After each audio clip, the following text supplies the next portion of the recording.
I think one of the most underlooked things this season was the James Harden trade. I mean, look, we all know in the end of the day, it was a mediocre trade for the Houston Rockets. They got a whole lot of picks, but what they got back was Dante Exum, Avery Bradley, DJ Wilson, Kelly Olynyk, and of course those picks. However though, normally with a star like this, you get a nice young player in return, but they sent those young players to Indiana and Cleveland, where Jared Allen and Karis LeVert went to different teams, and they basically got nothing back for them. So today we're going to go over the teams that missed out on James Harden, considering this deal wasn't even that great, and also what state the teams would be in after receiving James Harden. Let's get straight into it. Okay, so first of all, before we talk about the trades, let's talk about the James Harden transformation that nobody expected. James Harden this season averaged his career low in points since 2014. He averaged his career high in assists since 2017, and he took the least shot attempts since Oklahoma City. The least shot attempts since OKC. James Harden was known for being a high volume scorer, and well, this time he's barely even shooting the ball. Now, this transformation was elite though, and exactly what the Nets needed. They got elite playmaking, elite court vision, elite efficiency from James Harden. And in the first round, James Harden was ridiculous. The list of all-time great players, or players in general, to average 25 points per game, 10 assists on 55, 45, 90 splits in the history of the NBA was only James Harden in the first round against the Celtics. Albeit the Celtics weren't a good defense, they were a very mediocre team this year considering all the injuries that they went through. But look, James Harden was a completely different man, and nobody expected that. But however though, these teams that missed out on James Harden, they didn't need that man. Man, like we can see, the transformation from James Harden was impeccable. He was holding the ball a lot less, passing at a much more efficient rate with less turnovers. He was hitting more efficient shots, taking better looks, setting up role players and turning them into better players based off his elite playmaking, being the best playmaker in the league this season. However though, the teams that didn't trade for James Harden didn't need that player. The Nuggets could have traded for James Harden and just got his 36 point per game self, and they'll be straight. They'll be a contender. Same thing with the Sixers, the Celtics, and the Heat. But today we'll be going over the missed opportunities from each team and what they had to give up for James Harden at the time. So let's start with the Denver Nuggets. The Denver Nuggets have been a pretty injury-prone team for the past couple of years. Not as in that they've disappointed because of those injuries, but it's just like they've been injured so much. One of the injury-prone players that they just got rid of was Gary Harris. He missed so many times in the last 2 years. It was inevitable to get rid of him because, yes, he has elite defensive production at the shooting guard spot, but it just doesn't mean anything. However, though, in this situation, the Nuggets could get rid of Gary Harris and other injury-prone players and get the MVP candidate that has been an MVP candidate 5 of the last 9 seasons. So to get James Harden, the Nuggets would send Will Barton, Gary Harris, Michael Porter Jr., Bol, 3 first-round picks, and 2 pick swaps. That is actually a smaller package than the Brooklyn Nets gave up in retrospect, not because of Michael Porter Jr. Michael Porter Jr. is the best young asset in the market right now, but that is like less than the Brooklyn Nets gave up. The Brooklyn Nets gave up their draft rights for like the next decade.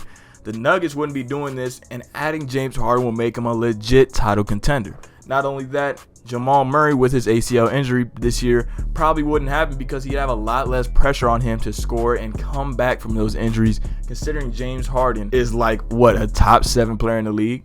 Okay, but the Nuggets were just throw in. Let's talk about the top 3 teams that missed out on James Harden. And at number 3, we have the Boston Celtics. The Boston Celtics, if they get James Harden, would get an MVP leader, something that they haven't had since Kevin Garnett, and before that, Larry Bird. They haven't had an MVP caliber player for seasons, and James Harden would bring that to him. James Harden was also improved Jason Tatum, considering his elite playmaking. The package for the Boston Celtics will be Jaylen Brown, Romeo Langford, the 14th pick at the time, which turned up to be Aaron Nesmith, and 3 first-round picks. Now look, the Boston Celtics, they don't lose too much here. Jaylen Brown is a huge piece to lose. However, though, James Harden is like 3 tiers above him when it comes to production. And not only that, the Rockets would love this package. I bet you the Rockets would take this package with only 1 first-round pick. They get an elite 2-way shooting guard that they can start off their rebuild with. Just think of this. You starting off a rebuild with Kevin Porter Jr. at the 1, Jaylen Brown at the 2, Christian Wood at the 5, and probably getting Evan Mobley at the 4 this season. I swear to God, bro, if they did this trade, the Houston Rockets would be in a much better position to rebuild. And at number 2 on the team that missed out on James Harden the most, we have the Philadelphia 76ers. The Philadelphia 76ers for years have been missing that playmaker, that spacing, that shooting, that ability to play alongside Joel Embiid without cutting off his lane to the basket. And, well, in this situation, they would do just that and put an elite playmaker next to Joel Embiid, put an elite playmaker next to Tobias Harris, and just have an amazing roster because James Harden will bring out the best in everyone. Ben Simmons, Tyrese Maxey, Matisse Thybulle, and 3 first-round picks. That's about the same thing that they would give up for Bradley Beal right now. So imagine if you are the Philadelphia 76ers and trade for Bradley Beal right now and give the same package that you would have gave for James Harden. That is sickening, bro. That is sad. However, though, Ben Simmons had a lot more trade value a year ago, so it would make sense that this trade would go through. But the 76ers really missed out. This year was their year to contend and make the finals. James Harden would have taken them to the finals this year and probably have won a chip. The Phoenix Suns were very streaky, so the way that they got to the finals, imagine having a James Harden and Joel Embiid championship at the same time. 2 of the most hated players in the league getting the same championship. And for the Houston Rockets, this return would be nice. You get another non-shooter that you just get let go of in Russell Westbrook, but he's elite defensively and a very elite passer. You get 2 big-ass guards that can defend in Matisse Thybulle and Ben Simmons.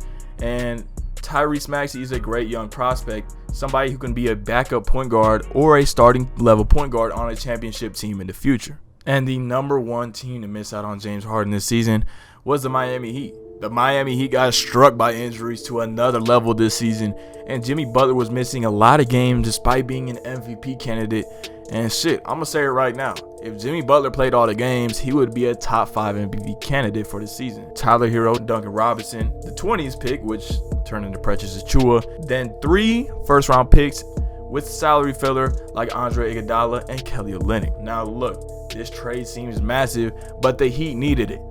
The Heat this season were so disappointing and they broke my heart. Jimmy Butler might be hurt and you might not win the championship this year. That's fine. You got James Harden next year.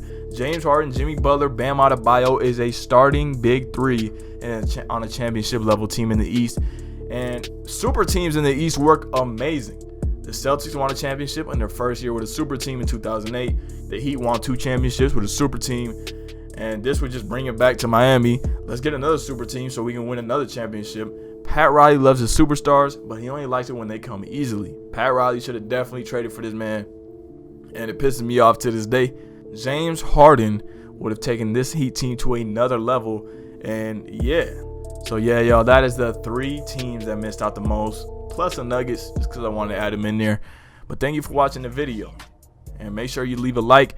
And make sure to go watch my previous video in which we talk about Bradley Beal and his options in the offseason this year. I do not be with that. Smoking on this tree, I eat with the cat. It be around me cause I don't trust a soul.